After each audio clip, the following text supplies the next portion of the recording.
Election का दौरा था इंडिया में, और बीजेपी की गवर्नमेंट जो है वो अपने सेकंड टेन्योर के लिए स्ट्रगल कर रही थी, and they needed a strong some kind of anti Pakistan narrative for their election campaign.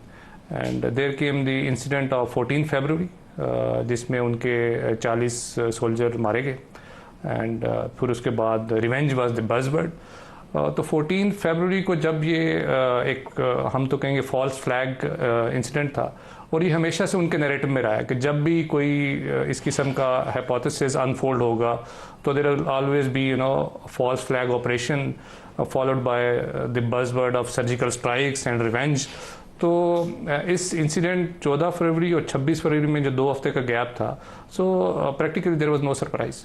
और इस किस्म के जो हाइपोथेसिस हैं वो हमारी रूटीन की जो ट्रेनिंग है उसमें भी शामिल है। तो एक तो 26 को कोई सरप्राइज़ नहीं था, और उसके रिस्पांस के लिए जो आर्म फोर्सेस हैं और अल्हम्दुलिल्लाह जो पाक फ़ज़ाइया है, कोई हमें ना कोई मोबिलाइजेशन चाहिए, तो अल्हम्दुलिल्लाह वी आर एवर रेडी।